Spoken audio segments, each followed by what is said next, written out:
बिस्मिल्लाहिर्रहमानिर्रहीम। Class 9th exercise number 1.2। इस topic में हम ट्रांसपोज पढ़ेंगे।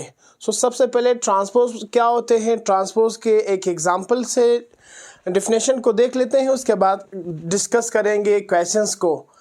ट्रांसपोज किसी भी मैट्रिक के अगर हम ऑर्डर को चेंज कर दे, यानी रोज चेंज कर दे कॉलम्स में या कॉलम चेंज कर दे रोज में, जैसे डेफिनेशन में यहाँ पे लिखा गया है किसी भी मैट्रिक की अगर हम रोज को चेंज कर दें, रोज चेंज हो जाए कॉलम में और या कॉलम चेंज हो जाए रोज में।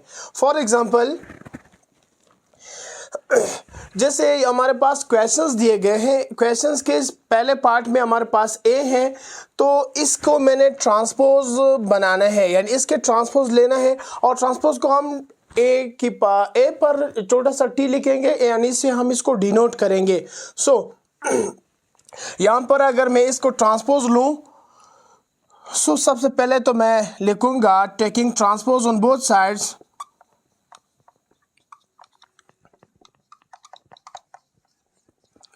taking transpose on both sides,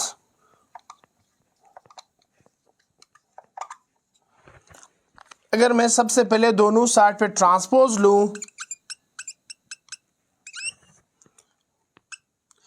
ए पर भी ट्रांसपोज और मैट्रिक्स ए पर भी ट्रांसपोज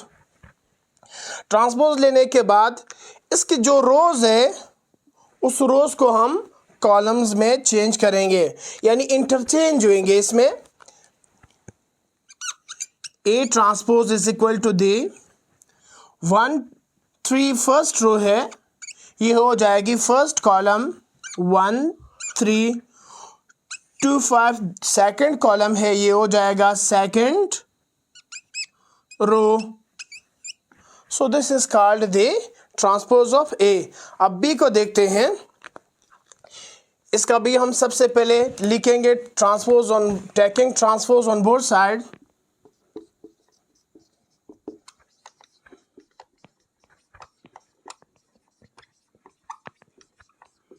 बोथ साइड्स।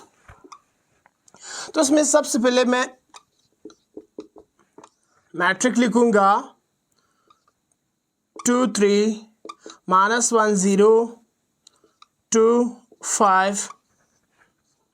दोनों तरफ ट्रांसपोज लेने के बाद अब मैंने इंटरचेंज करना है, rows change into columns, row change into column. B transpose is equal to the 2 3 is the first row, अब हो जाएगा ये first column, -1 0 is the second row, second column बन जाएगा।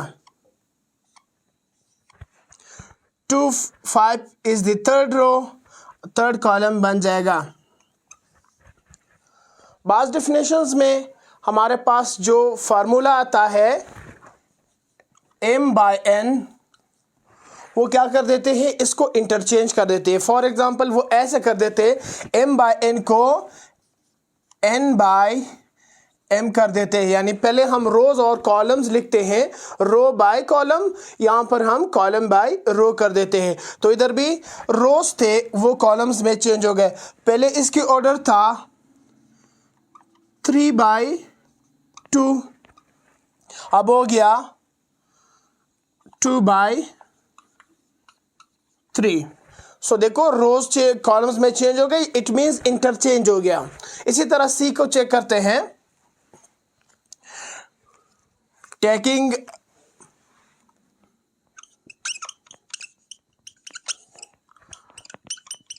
ट्रांसपोज ऑन बोथ साइड्स, अगर मैं दोनों तरफ ट्रांसपोज लूं तो ये शेप आ जाएगी AB -C DEF। दोनों तरफ ट्रांसपोज लेने के बाद रोज चेंज होंगे कॉलम्स में, कॉलम चेंज होंगे रोज में।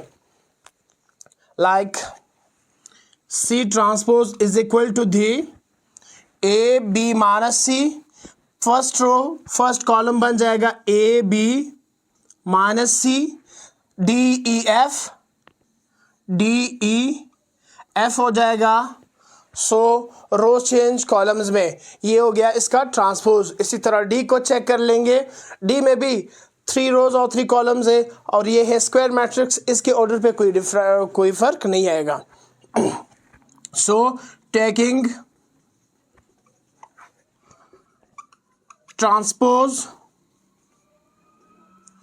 ऑन बोथ साइड्स, इधर भी मैंने दोनों तरफ ट्रांसपोज लेना है, तो ट्रांसपोज लेने के बाद D transpose is equal to the 1 minus 1 to 0 to 1 3 to 5. Taking transpose on both side, transpose लेने के बाद D transpose is equal to the 1 minus 1 2 है, ये हो जाएगा हमारा फर्स्ट कॉलम, 0 to 1 है, ये हो जाएगा सेकंड कॉलम, 3 to 5 है, ये हो जाएगा third column. This is the transpose of D. इसी तरह हम सिमेट्रिक्स मैट्रिक और स्क्यू सिमेट्रिक मैट्रिक्स के बारे में अभी थोड़ा सा जान लेंगे कि सिमेट्रिक मैट्रिक्स क्या होता है। अगर हमने किसी भी स्क्वायर मैट्रिक्स का ट्रांसपोज लिया और वो बिल्कुल हूबहू उसी ओरिजिनल मैट्रिक्स के इक्वल आया, इसको हम सिमेट्रिक मैट्रिक्स कहते हैं। मिसाल के तौर पर आपके पास कोई भी मैट्रिक है, उसके रोज़ ट्रांसपोज लेने के बाद रोज़ चेंज हो गए कॉलम्स में, तो उसकी ऑर्डर भी वही आया, उसकी वैल्यूज़ एंट्रीज भी वही के वही रहे, तो उसको हम कहते हैं सिमेट्रिक मैट्रिक्स। इट मीन्स इसको हम डिनोट करते हैं, यानी ए पर अगर हमारे पास कोई मैट्रिक ए है, उसको हमने ट्रांसपोज लिया और हूबहू वही वो ओरिजिनल ए मैट्रिक आया, तो उसको हम कहते हैं सिमेट्रिक मैट्रिक। जैसे क्वेश्चन नंबर इस 4 में पहला पार्ट है, मैं इसको चेक करूँगा। अच्छा, क्वेश्चन नंबर 4 में सबसे पहले हमसे मांग रहे हैं कि इनमें से कौन से सिमेट्रिक है, कौन से स्क्यू सिमेट्रिक्स है। तो सिमेट्रिक तो बता दिया, इसको हम चेक करते हैं कि क्या ये सिमेट्रिक्स आ रहा है या नहीं। Taking transpose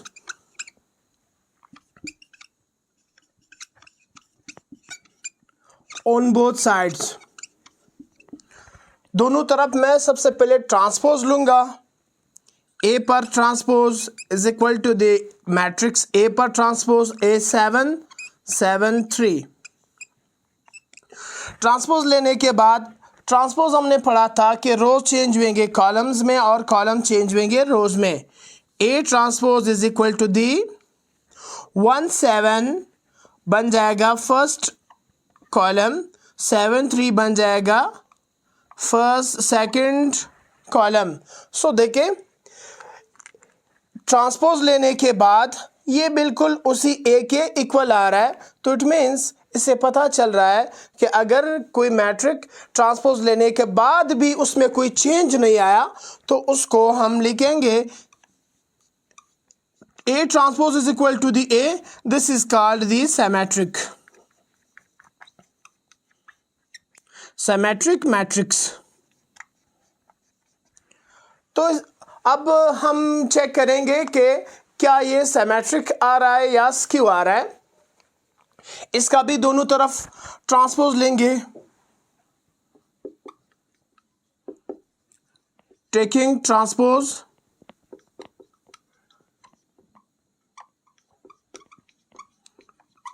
on both sides, दोनों तरफ ट्रांसपोज लेने के बाद बी पर ट्रांसपोज 3 1 5 1 2 4 5 4 6 पर transpose.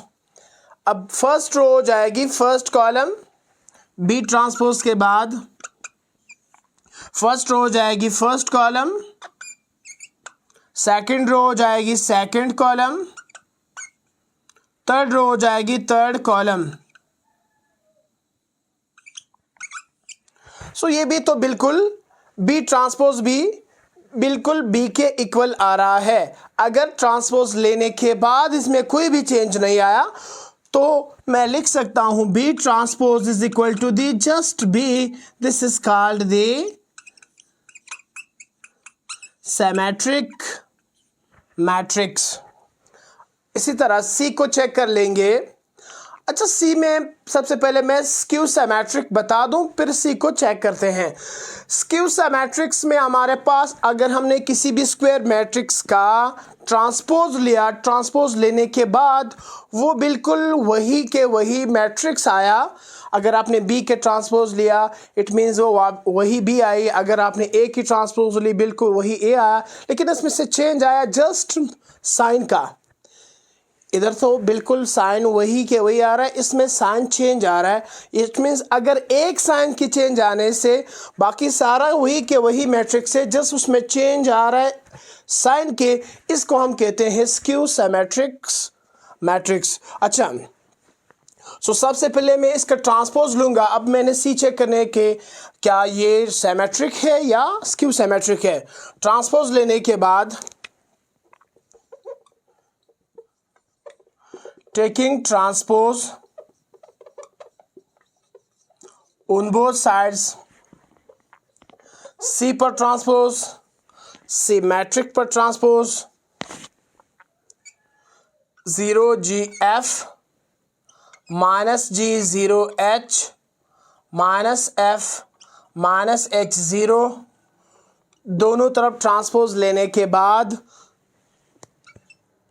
Transpose C is equal to the first row first column में चेंज हो जाएगी। It mean 0GF minus G 0H minus F minus H and 0। Transpose लेने के बाद हमने ट्रांसपोज ले लिया, लेकिन इनमें से मैं माइनस को कॉमन लूँगा। मैं यहाँ इसको सॉल्व करूँगा, माइनस कॉमन लूँगा। C transpose is equal to the, मैं अगर माइनस कॉमन लूँ, माइनस कॉमन लेने के बाद 0 माइनस कॉमन लेने से वही 0 आएगी, माइनस जी प्लस जी हो जाएगी, माइनस एफ प्लस एफ हो जाएगा, जी प्लस का जी माइनस का जी हो जाएगा, 0 as it is, minus H plus H हो जाएगा, प्लस एफ माइनस एफ हो जाएगा, प्लस एच माइनस एच हो जाएगा एंड 0 एज इट इज़ 0। और इसी तरह ये सी का ट्रांसपोज के साथ साथ उसमें से एक चीज़ का इजाफा हुआ, वो भी माइनस का। और स्क्यू सिमेट्रिक में एक चीज़ और भी है, अगर इसमें डायगोनल में सारी वैल्यू 0 आ गए तो ये भी उसकी एक पहचान है। अगर उसमें से सारे डायगोनल्स वैल्यू 0 आ गए और एक माइनस की इजाफा हुआ, तो अब मैं इसको लिख सकता हूँ कि C transpose is equal to the, C के इक्वल तो है लेकिन सी की इक्वल के साथ साथ इसमें से एक चीज़ की इजाफा भी आया, माइनस। सो इसको कहते हैं स्क्यू सिमेट्रिक मैट्रिक्स।